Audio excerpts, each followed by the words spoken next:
এখন কিছুদিন তাহার এই যন্ত্রণা চল। পরদিন সে কাপড় বাহির করিবার জন্য তক্তপোষের নিচ হইতে টিনের বাক্সটা টানিয়া দেখিল বাক্সটা খোলা। যদিচ কালীপদ স্বভাবত অসাবধান নয়, তবু তাহার মন হয়তো সে চাবি বন্ধ করিতে ভুলিয়া গিয়া, কারণ ঘরে যদি চোর আসিত তবে বাহিরের দরজার তালা বন্ধ থাকিত। বাক্স খুলিয়া দেখে তাহার কাপড় চোপড় সমস্ত উলট পালট। তাহার বুক দমিয়া গেল। তাড়াতাড়ি সমস্ত জিনিসপত্র বাহির করিয়া দেখিল তাহার সেই মাতৃদত্ত নোটখানি নাই।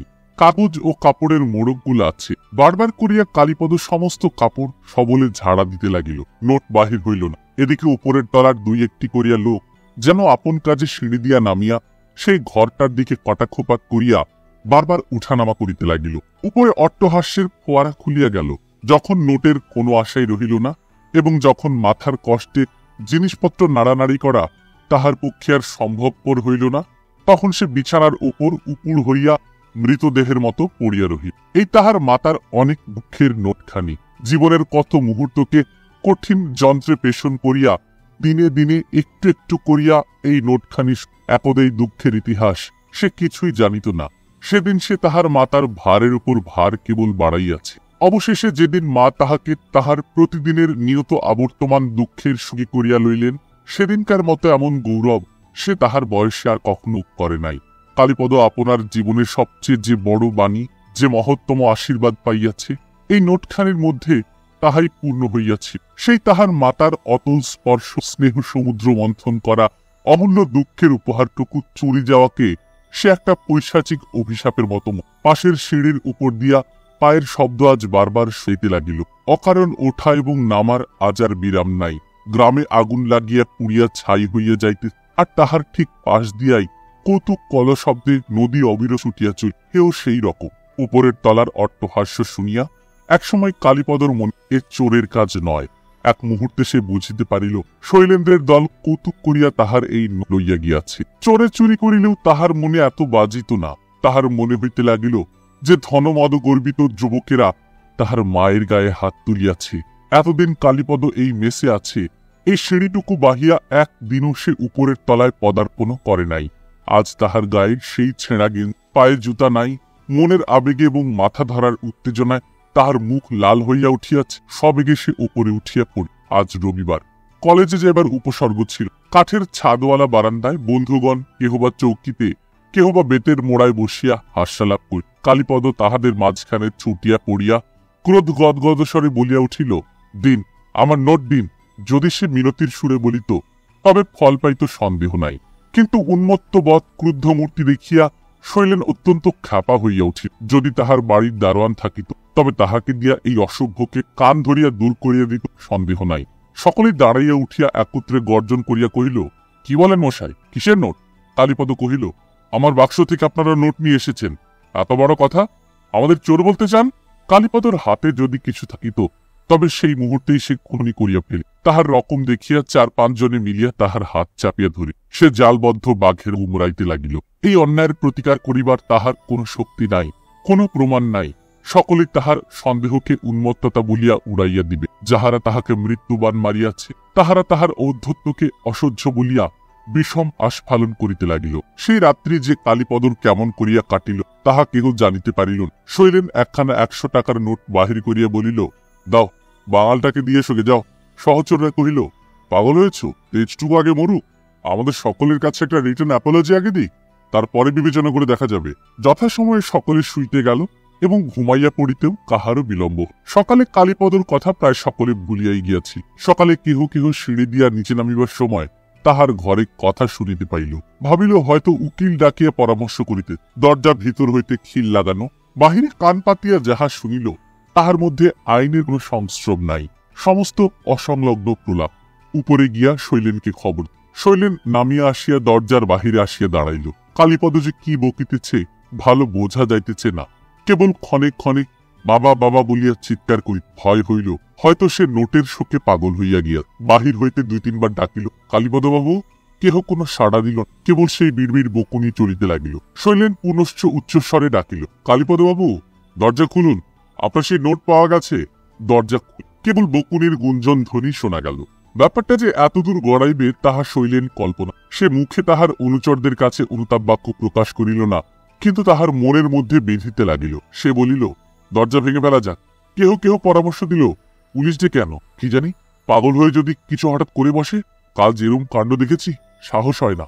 শৈলেন কহিল, না, শিগগির একজন গিয়ে অনাদি ডাক্তারকে ডেকে আনো। অনাদি ডাক্তার বাড়ির কাছেই থাকেন। তিনি আসিয়া দরজায় কান দিয়া বলিলেন, এ তো বিকার বলেই বোধ হচ্ছে।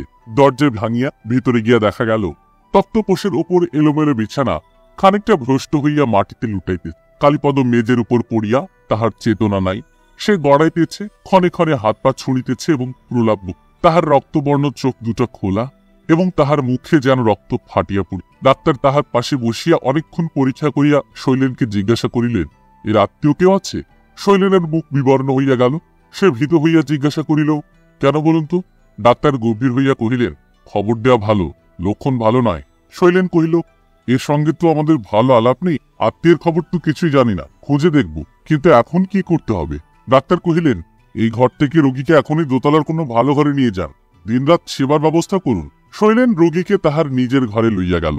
তাহার সহচরদের সকলকে ভিড় করিতে নিষেধ করিয়া ঘর হইতে বিদায় করিয়া দিল। কালীপদর মাথায় বরফের পুটুলি লাগাইয়া নিজের হাতে বাতাস করিতে লাগিল। পূর্বেই বলিয়াছি, এই বাড়ির উপরতলার দল পাছে কোনো প্রকার অবজ্ঞা বা পরিহাস করে, এই জন্য নিজের পিতামাতার সকল পরিচয় কালীপদ ইহাদের নিকট হয়ে করিয়াছে। নিজে তাহাদের নামে যে লিখিত, তাহা সাবধানে ডাকঘরে দিয়ে আসি এবং ডাকঘরের ঠিকানাতেই তাহার নামে চিঠি আসি। প্রত্যহ সে নিজে গিয়া তাহা সংগ্রহ করিয়া আনি। কালীপদর বাড়ির পরিচয় লইবার জন্য আরেকবার তাহার বাক্সের মধ্যে 2 তাড়া চিঠি। প্রত্যেক তাড়াটি অতি যত্নে ফিতা দিয়া বাঁধা। একটি তাড়াতে তাহার মাতার চিঠি, আর একটিতে তাহার পিতার। মায়ের চিঠির সংখ্যায় অল্প, পিতার চিঠিগুলি হাতে করিয়া আনিয়া শৈলেন দরজা বন্ধ করিয়া দিল এবং রোগীর বিছানার পাশে বসিয়া পড়িতে আরম্ভ করি। চিঠিতে ঠিকানা পড়িয়াই একেবারে চমকিয়া উঠিল, সানিয়াড়ি চৌধুরী বাড়ি, ছয়ানি। নিচে নাম দেখিল, ভবানীচরণ দেবশর্মা, ভবানীচরণ চৌধুরী। চিঠি রাখিয়া স্তব্ধ হইয়া বসিয়া সে কালীপদর মুখের দিকে চাহিয়া রহিল। কিছুদিন পূর্বে একবার তাহার সহচরদের মধ্যে কে একজন বলিয়াছিল, তাহার মুখের সঙ্গে কালীপদর মুখের অনেকটা আদল আসে। সেই কথাটা তাহার শুনতে ভালো লাগে নাই এবং অন্য সকলে তাহা একেবারে উড়াইয়া দিয়াছে। আজ বুঝতে পারিল সেই কথাটা অমূলক নহে। তাহার পিতামহরা 2 ভাই ছিলেন, শ্যামাচরণ এবং ভবানীচরণ। এই কথা সে জানিত। তাহার পরবর্তীকালের ইতিহাস তাহাদের বাড়িতে কখনো আলোচিত হয় নাই। ভবানীচরণের যে পুত্র আছে এবং তাহার নাম কালীপদ, তাহা সে জানিত। এই কালীপদ, এই তাহার খুড়া।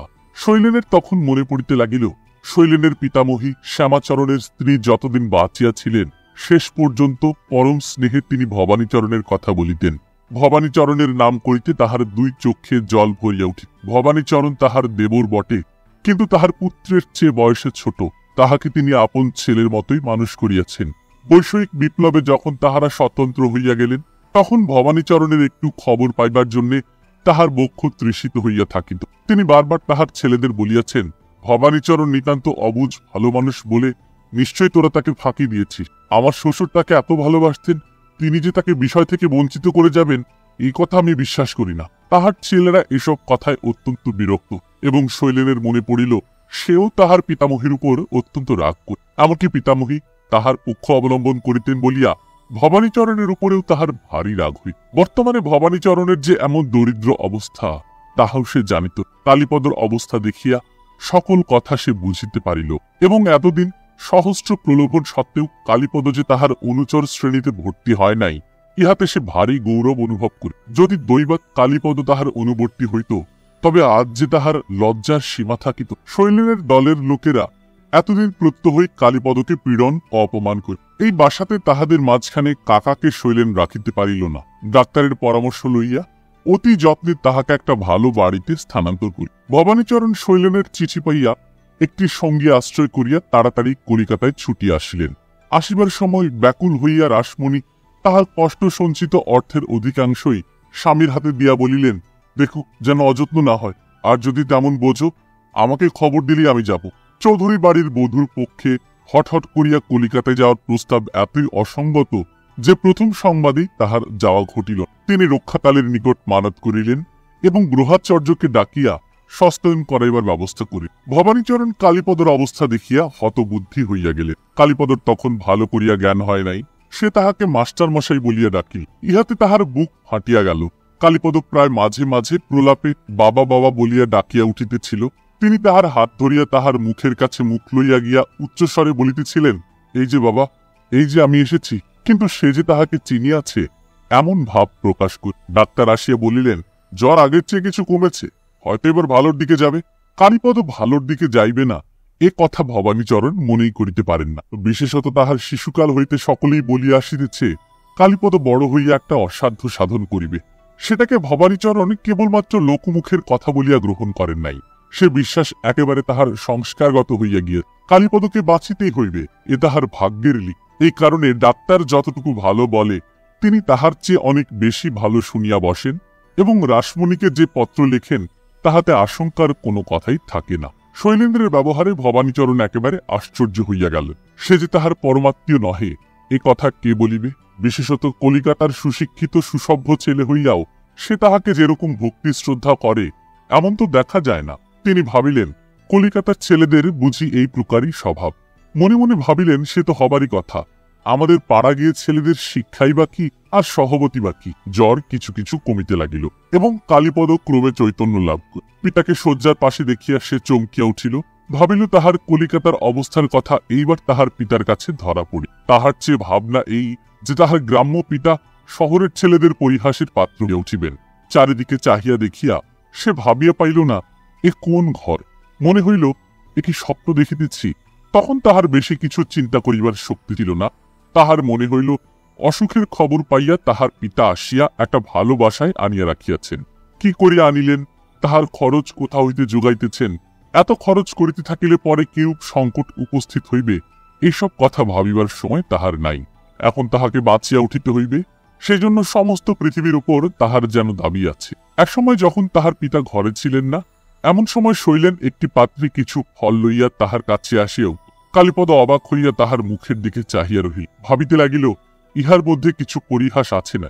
প্রথম কথা তাহার মনে হইল এই যে পিতাকে তো ইহার হাত হইতে রক্ষা করি। শৈলেন ফলের পাত্র টেবিলের উপর রাখিয়া পায়ে ধরিয়া কালীপদকে প্রণাম করিল এবং কহিল, আমি গুরুতর অপরাধ করেছি, আমাকে মাফ করুন। কালীপদ শশব্যস্ত হইয়া উঠে। শৈলেনের মুখ দেখিয়া সে বুঝিতে পারিল তাহার মনে কোনো কপটতা নাই।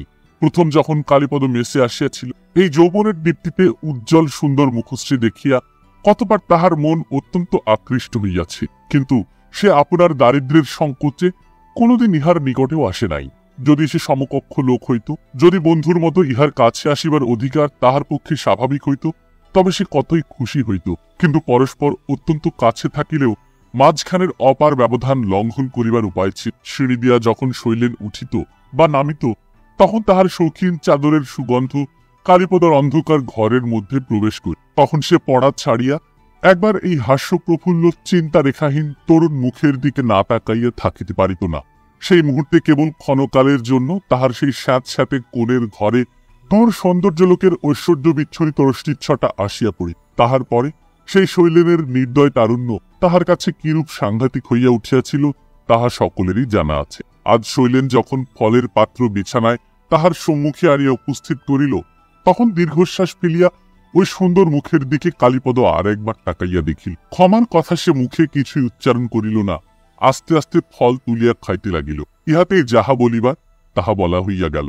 কালীপদ প্রত্যহ আশ্চর্য হইয়া দেখিতে লাগিল তাহার গ্রাম্য পিতা ভবানীচরণের সঙ্গে শৈলেনের খুব ভাব জমিয়া উঠে। শৈলেন তাহাকে ঠাকুরদা বলে এবং পরস্পরের মধ্যে অবাধে ঠাট্টা তামাশা চলে। তাহাদের উভয় পক্ষের হাস্যকৌতুকের প্রধান লক্ষ্য ছিলেন অনুপস্থিত ঠাকুরুনদের। এতকাল পরে এই পরিহাসের দক্ষিণ বায়ুর হিল্লোলে ভবানীচরণের মনে যেন যৌবন স্মৃতি পুলক সঞ্চার করিতে লাগিল। ঠাকুরুন দিদির সহস্ত রচিত আচার আমসত্ত্ব প্রভৃতি সমস্তই শৈলেন রোগীর অনবধানতার অবকাশে চুরি করিয়া নিঃশেষে খাইয়া ফেলিয়াছে, এই কথা আজ সে নির্লজ্জভাবে স্বীকার করে। এই চুরির খবরে কালীপদর মনে বড় গভীর একটা আনন্দ। তাহার মায়ের হাতের সামগ্রী সে বিশ্বের লোককে ডাকিয়া খাওয়াইতে চায়, যদি তাহারা ইহার আদর। কালীপদর কাছে আজ নিজের রোগের শয্যা আনন্দ সভা হইয়া উঠি।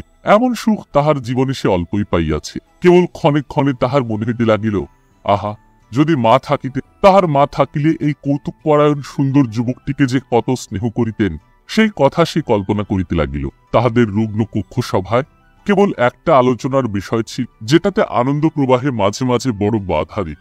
কালীপদর মনে যেন দারিদ্র্যের একটা অভিমান ছিল। কোনো এক সময় তাহাদের প্রচুর ঐশ্বর্য ছিল, এই কথা লইয়া বৃথা গর্ব করিতে তাহার ভারী লজ্জা বোধ হই। আমরা গরিব, এই কথাটাকে কোনো কিন্তু দিয়া চাপা দিতে সে মোটেই রাজি। ভবানীচরণও যে তাহাদের ঐশ্বর্য দিনের কথা গর্ব করিয়া পাড়িতে তাহা নহে, কিন্তু সে যে তাহার সুখের দিন, তখন তাহার যৌবনের বিশ্বাসঘাতক সংসারের বিভৎস মূর্তি তখনও ধরা পড়ে নাই। বিশেষত শ্যামাচরণের স্ত্রী, তাহার পরম স্নেহশালিনী ভাতৃজায়া রমাসুন্দরী যখন তাহাদের সংসারের তখন সেই লক্ষ্মীর ভরা ভাণ্ডারের দ্বারে দাঁড়াইয়া কি অজস্র আদরি তাহারা লুটিয়াছিলেন। সে অস্তমিত সুখের দিনের ছটাতেই তো ভবানীচরণের জীবনের সন্ধ্যা সোনায় মণ্ডিত হইয়া আছে। কিন্তু এই সমস্ত সুখস্মৃতি আলোচনার মাঝখানে ঘুরিয়া ফিরিয়া কেবল সেই উইল চুরির কথাটা আসিয়া পড়ে। ভবানীচরণ এই প্রসঙ্গে ভারী উত্তেজিত হইয়া পড়েন। এখনো সেই উইল পাওয়া যাইবে এ সম্বন্ধে তাহার মনে লেশমাত্র সন্দেহ। তাহার সতীসাধ্যী মার কথা কোনো মতেই ব্যর্থ হইবে না। এই কথা উঠিয়া পড়িলেই কালীপদ মনে মনে অস্থির হইয়া উঠিত। সে জানিত এটা তাহার পিতার একটা পাগলামি মাত্র। তাহারা মায়ের ছেলে এই পাগলামিকে আপোষে প্রশ্রয় দিয়াছে, কিন্তু শৈলেনের কাছে তাহার পিতার এই দুর্বলতা প্রকাশ পায়, এ তাহার কিছুই ভালো লাগে না। কতবার সে তাহার পিতাকে বলিয়াছে, না বাবা, ওটা তোমার একটা মিথ্যা সন্দেহ, কিন্তু এরূপ তর্কে উল্টা ফল হই। তাহার সন্দেহ যে অমূলক নহে তাহা প্রমাণ করিবার জন্য তিনি সমস্ত ঘটনা তন্ন তন্ন করিয়া বিবৃত করিতে থাকেন। তখন কালীপদ নানা চেষ্টা করিয়াও কিছুতেই তাহাকে থামাইতে পারিত না। বিশেষত কালীপদ ইহা স্পষ্ট লক্ষ্য করিয়া দেখিয়াছে যে এই প্রসঙ্গটা কিছুতেই শৈলেনের ভালো লাগে না। এমনকি সেও যেন বিশেষ একটু উত্তেজিত হইয়া ভবানীচরণের যুগ খণ্ডন করিতে চেষ্টা করি। অন্য সকল বিষয়ে ভবানীচরণ আর সকলের মত মানিয়া লইতে প্রস্তুত আছেন, কিন্তু এই বিষয়টাতে তিনি কাহারও কাছে হার মানিতে পারেন না। তাহার মা লিখিতে পড়িতে জানিতে, তিনি নিজের হাতে তাহার পিতার উইল এবং অন্য দলিলটা বাক্সে বন্ধ করিয়া লোহার সিন্ধুকে তুলিয়াছেন, অথচ তাহার সামনে মা যখন বাক্স খুলিলেন তখন দেখা গেল অন্য দলিলটা যেমন ছিল তেমনি আছে, সেই উইলটা নাই। ইহাকে চুরি বলা হইবে না তো? কালীপদ তাহাকে ঠান্ডা করিবার জন্য বলিত, তা বেশ তো বাবা, তোমার বিষয় সম্পত্তি যারা ভোগ করছে তারা তো তোমার ছেলের মতোই, তারা তো তোমারই ভাইপো, সে সম্পত্তি তোমার পিতার বংশেই রয়েছে, এটা কি কম সুখের কথা? শৈলেন এসব কথা বেশিক্ষণ হইতে পারিত না, সে ঘর ছাড়িয়া উঠিয়া চলিয়া যাইত। কালীপদ মনে মনে পীড়িত হইয়া ভাবিত, শৈলেন হয়তো তাহার পিতাকে অর্থলোলুপ বিষয় বলিয়া মনে করিতে, অথচ তাহার পিতার মধ্যে বৈষয়িকতার নাম গন্ধ নাই। এ কথা কোনো মতে শৈলেনকে বুঝাইতে পারিলে কালীপদ বড়ই আরাম পাইত। এতদিনে কালীপদ ও ভবানীচরণের কাছে শৈলেন আপনার পরিচয় নিশ্চয়ই প্রকাশ করে, কিন্তু এই উইল চুরির আলোচনাতেই তাহাকে বাধা। তাহার পিতা পিতামহ যে উইল চুরি করিয়াছেন এ কথা সে কোনো মতেই বিশ্বাস করিতে চাহিল, অথচ ভবানীচরণের পক্ষে পৈতৃক বিষয়ের ন্যায্য অংশ হইতে বঞ্চিত হওয়ার মধ্যে যে একটা নিষ্ঠুর অন্যায় আছে সে কথাও সে কোনো মতে অস্বীকার করিতে পারিল। এখন হইতে এই প্রসঙ্গে কোনো প্রকার তর্ক করা সে বন্ধ করিয়া দিল। একেবারে সে চুপ করিয়া থাকিত এবং যদি কোনো সুযোগ পাইত তবে উঠিয়া চলিয়া যাইত। এখনো বিকালে একটু অল্প জ্বর আসিয়া কালীপদর মাথা ধরি, কিন্তু সেটাকে সে রোগ বলিয়া গণ্যই করিত না। পড়ার জন্য তাহার মন উদ্বিগ্ন হইয়া উঠিল। একবার তাহার স্কলারশিপ ফসকাইয়া গিয়াছে, আর তো সেরূপ হইলে চলিবে না। শৈলেনকে লুকাইয়া সে আবার পড়িতে আরম্ভ করি। এ সম্বন্ধে ডাক্তারের কঠোর নিষেধ আছে জানিয়াও সে তাহা অগ্রাহ্য করি। ভবানীচরণকে কালীপদ কহিল, বাবা তুমি বাড়ি ফিরে যাও, সেখানে মা একলা আছেন, আমি তো বেশ সেরে উঠেছি। শৈলেনও বলিল, এখন আপনি গেলে কোনো ক্ষতি নেই, আর তো ভাবনার কারণ কিছু দেখছি, এখন যেটুকু আছে সে দুদিনেই সেরে যাবে, আর আমরা তো আছি। ভবানীচরণ কহিলেন, সে আমি বেশ যা, কালীপদর জন্য ভাবনা করবার কিছু, আমার কলিকাতায় আসবার কোনো প্রয়োজনই ছিল। তবু মন মানে কই ভাই, বিশেষত তোমার ঠাকুরুন দিদি যখন যেটি ধরেন সে তো আর ছাড়াবার জন্যই। শৈলেন হাসিয়া কহিল, ঠাকুরদা তুমি আদর দিয়ে ঠাকুরুন দিদিকে একেবারে মাটি করেছ। ভবানীচরণ হাসিয়া কহিলেন, আচ্ছা ভাই আচ্ছা, ঘরে যখন নাতবউ আসবে তখন তোমার শাসন প্রণালীটা কেমন কঠোর আকার ধারণ করে সে দেখা যাবে। ভবানীচরণ একান্তভাবে রাসমণির সেবায় পালিত। কলিকাতায় নানা প্রকার আরাম আয়োজনও রাসমণির আদর যত্নের অভাব কিছুতেই পূরণ করিতে পারিতে, এই কারণে ঘরে যাইবার জন্য তাহাকে বড় বেশি অনুরোধ করিতে হইল না। সকালবেলায় জিনিসপত্র বাঁধিয়া প্রস্তুত হইয়াছেন, এমন সময় কালীপদর ঘরে গিয়া দেখিলেন তাহার মুখ চোখ অত্যন্ত লাল হইয়া উঠে, তাহার গা যেন আগুনের মতো গরম। কাল অর্ধেক রাত্রি সে লজিক মুক্ত করিয়াছে, বাকি রাত্রি এক নিমেষের জন্য ঘুমাইতে পারে নাই।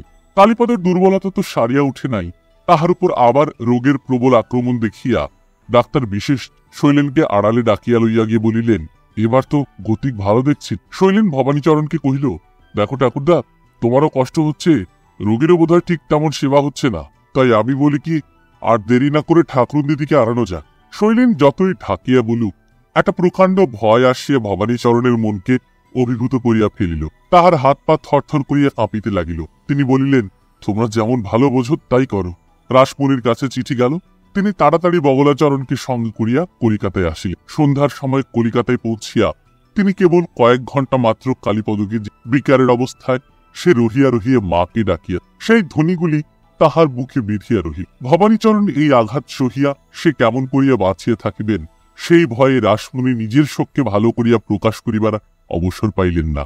তাহার পুত্র আবার তাহার স্বামীর মধ্যে গিয়া বিলি, স্বামীর মধ্যে আবার দুজনেরই ভার তাহার ব্যথিত হৃদয়ের উপর তিনি তুলিয়া লইল। তাহার প্রাণ বলিল, আর আমার সয় না, তবু তাহাকে সহিতেই হই। রাত্রি তখনও গভীর শোকের একান্ত ক্লান্তি। কেবল ক্ষণকালের জন্য রাসমণি অচেতন হইয়া ঘুমাইয়া পড়ি, কিন্তু ভবানীচরণের কিছুক্ষণ বিছানায় এপাশ ওপাশ করিয়া অবশেষে দীর্ঘ নিঃশ্বাস সহকারে দয়াময় হরি বলিয়া উঠিয়া পড়ি। কালীপদ যখন গ্রামের বিদ্যালয়ে পড়িত, যখন সে কলিকাতায় যায় নাই, তখন সে যে একটি কোণের ঘরে বসিয়া পড়াশোনা। ভবানীচরণ কম্পিত হস্তে একটি প্রদীপ ধরিয়া সেই শূন্য ঘরে প্রবেশ করি। রাসমণির হাতের চিত্র করা ছিন্ন কাঁথাটি এখনো তক্তপোষের উপর পাতা আছে। তাহার নানা স্থানে এখনো সেই কালির দাগ রয়। মলিন দেয়ালের গায়ে কয়লায় আঁকা সেই জ্যামিতির রেখাগুলি দেখা যায়। তক্তপোষের এক কোণে কতগুলো হাতে বাঁধা ময়লা কাগজের খাতার সঙ্গে তৃতীয় খণ্ড রয়্যাল রিডারের ছিন্নাবশেষ আজিও পড়িয়া আছে। হায় হায়, তাহার ছেলে বয়সের ছোট পায়ের এক পাটি চটি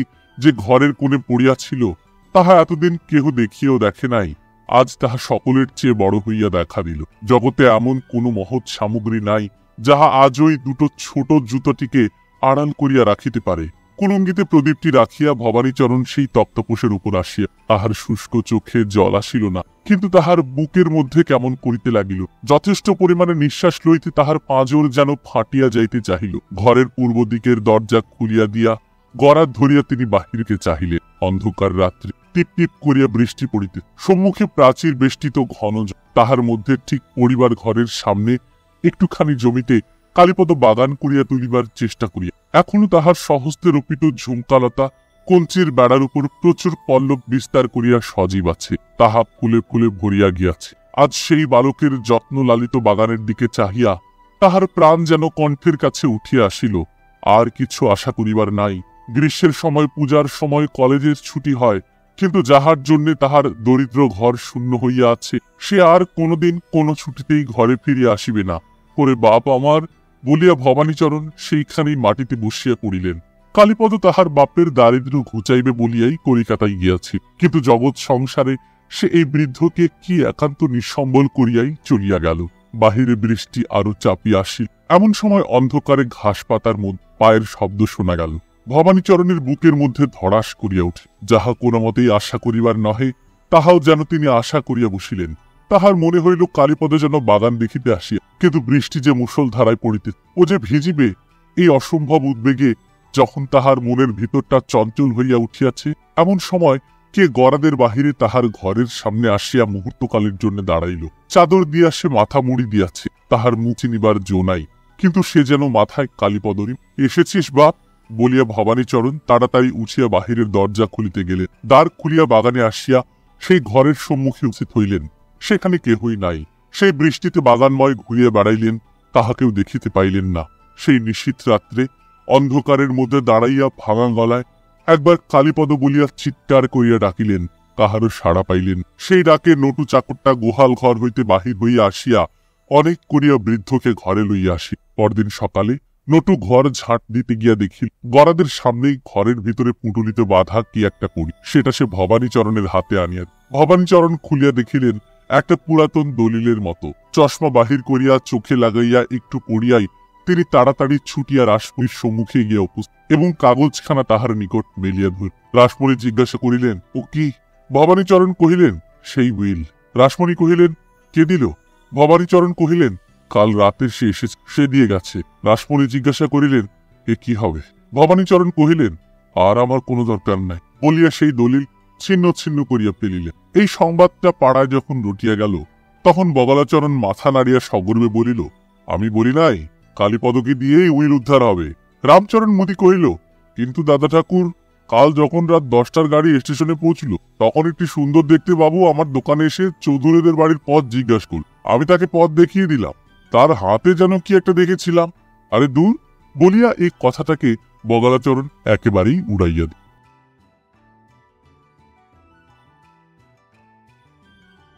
I can feel it